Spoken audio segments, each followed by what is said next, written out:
बीते 5 वर्षों में जिस तरीके से देश एवं राज्य में महंगाई आई है, एवं स्पेशल बिहार राज्य की बात की जाए तो बिहार राज्य में बेरोजगारी जो है चरम सीमा पे है। अभी भी लोग जो हैं रोज़गार के लिए धक्के धक्के दिल्ली, बम्बई, कलकत्ता ट्रेनों में भर भर के जा रहे हैं। तो आखिरकार बिहार से बेरोजगारी कब हटेगा? और कहीं ना कहीं बिहार की जनता जो है मोदी जी से नाराज़ भी दिखाई दे रही है। आपने 3 विषय कहा। पहला विषय आपने उठाया महंगाई का। देखिए, इस बात को आप समझिए कि जब अर्थव्यवस्था में विकास होगा तो निश्चित रूप से कीमतों में इन्फ्लक्चुएशन होता है। आप खंगालिए पूरे 70 साल का इतिहास कि कब किसी भी चीज़ की कीमत पीछे गया। आप देखिए कि आज़ादी के समय नमक का क्या कीमत था।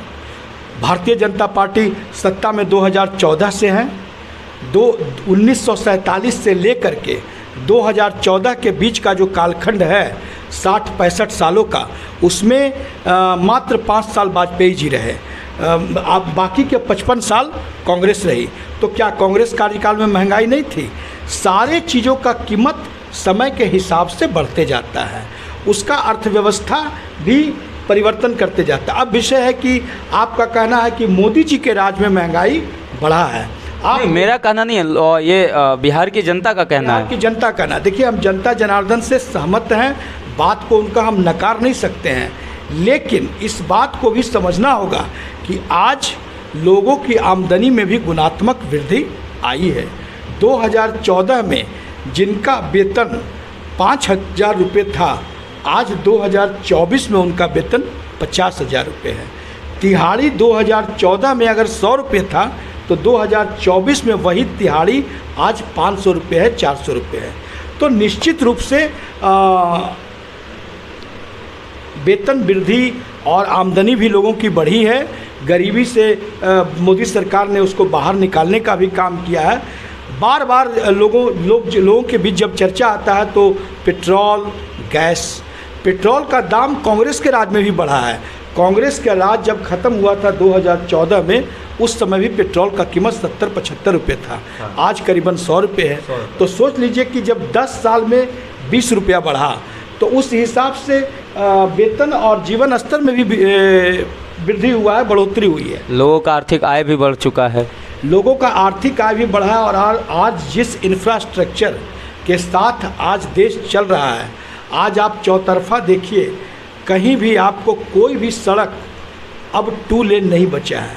2 लेन सड़क वही बचा है जो ग्रामीण क्षेत्र का है, उसका भी चौड़ीकरण किया जा रहा है। तो आखिर आपका पैसा जो आप पेट्रोल के माध्यम से, गैस के माध्यम से, जीएसटी के माध्यम से आप सरकार को दे रहे हैं, तो उस पैसे का आप काम भी देख रहे हैं। आपके पैसे से ही सारा चीज़ का निर्माण हो रहा है। तो हम समझते हैं कि ये विषय बहुत महत्वपूर्ण नहीं है और जनता जनार्दन इस चीज़ को समझती है। अच्छा, 1990 में, शायद 1990 में स्वर्गीय अटल बिहारी वाजपेयी जी ने एक संकल्प लिया था और एक मतलब कि भविष्यवाणी करी थी। उन्होंने कहा था कि अंधेरा हटेगा और कमल खिलेगा। तो क्या लगता है, वास्तविक रूप में पूरे देश में कमल खिलेगा? अभी आप देखिए, कश्मीर से कन्याकुमारी तक कोई भी राज्य ऐसा नहीं है जहां भारतीय जनता पार्टी का संगठन नहीं है। दक्षिण के राज्यों में हम कहीं ना कहीं या तो सत्ता में हैं, या कहीं ना कहीं हम सहयोगी के रूप में हैं, या कहीं हम संघर्ष कर रहे हैं। और विश्वास करिए, जहां कमल नहीं खिला है वहां निश्चित रूप से आने वाले समय में कमल खिलेगा। और श्रद्धेय वाजपेयी जी ने जो सपना देखा था, उन्होंने सपना देखा था कमल खिलेगा और विकास की किरण दिखाई देगी। आज जनता जनार्दन के बीच में लगातार ये उम्मीद आया है कि देश आगे बढ़ रहा है। आज यही वजह है कि आज भी जब प्रधानमंत्री मोदी जी तीसरी बार जनता के बीच में गई है, कोई भी कन्फ्यूजन नहीं है कि सरकार वो नहीं बना रहे हैं। सरकार हम बनाएंगे, अंतर केवल संख्या का है कि क्या जीत हार का अंतर रहेगा। कि ऐसा कौन सा जादू है राहुल गांधी जी के पास जो कि कहते हैं कि हम जादू करेंगे और देश से महंगाई हट जाएगी, देश से बेरोजगारी हट जाएगी, देश माला माल हो जाएगा? ऐसा कौन सा जादू है वो?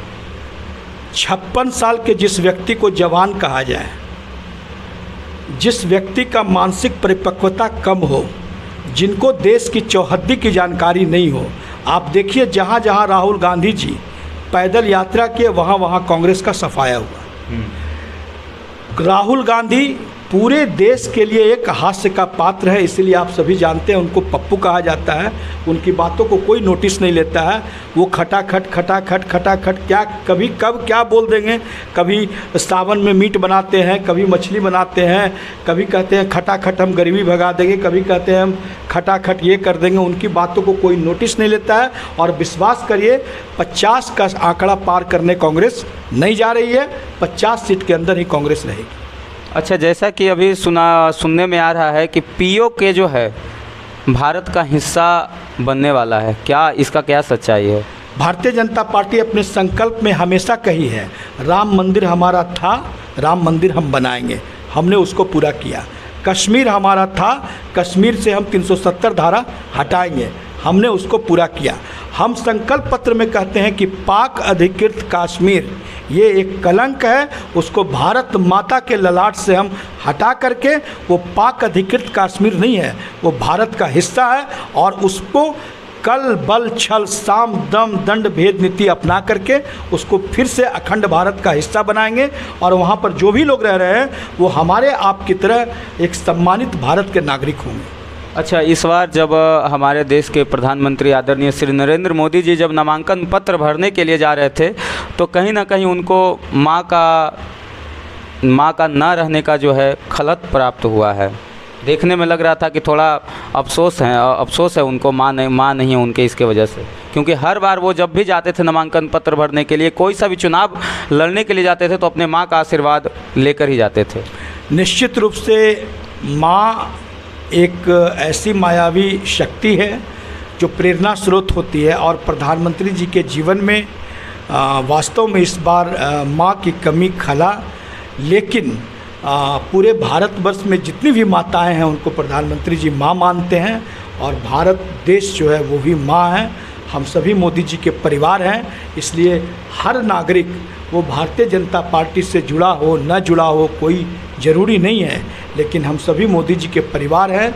चुनाव आता जाता रहता है, सरकारें आती जाती है, लेकिन एक परिवार बना रहना चाहिए। देश में सौहार्द बना रहना चाहिए और आपस में एक भावना बनी रहनी चाहिए कि हम सभी भारत माँ के संतान हैं। अच्छा, क्या लगता है कांग्रेस की सफाया हो जाएगा इस बार? कांग्रेस का सफाया तो 2014 में ही हो गया था। इस बार उनका अंतिम यात्रा है और हम समझते हैं कि जो राम नाम सत्य है इसका उनको आभास हो चुका है। और हम पुनः दोहराते हैं 50 का आंकड़ा कांग्रेस पार नहीं करेगी। अच्छा, चलिए, और एक तरफ तो राहुल गांधी जी हो गए और दूसरे तरफ इधर आरजेडी के नेता तेजस्वी यादव जी हैं, जिनके समर्थक हैं वो बोलते हैं कि लाठी डंडे की चोट पर जो है हम बिहार में सरकार बनाएंगे। जिनकी जैसी नीति शुरू से रही वो वही बात करेंगे। इन लोगों को ज़मीन के संघर्ष का कोई जानकारी नहीं है। इन लोग किसी भी आंदोलन में हिस्सा नहीं लिए। आप चुनाव कैंपेन को देखिए, हेलीकॉप्टर से घूमने से इनके कमर में दर्द हो जाता है।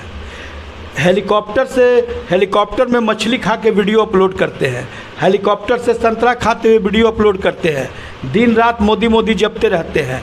कमर में दर्द हो गया, व्हील चेयर पकड़ रहे हैं। इन लोग को ड्रामा सर्कस करने से फुर्सत नहीं है।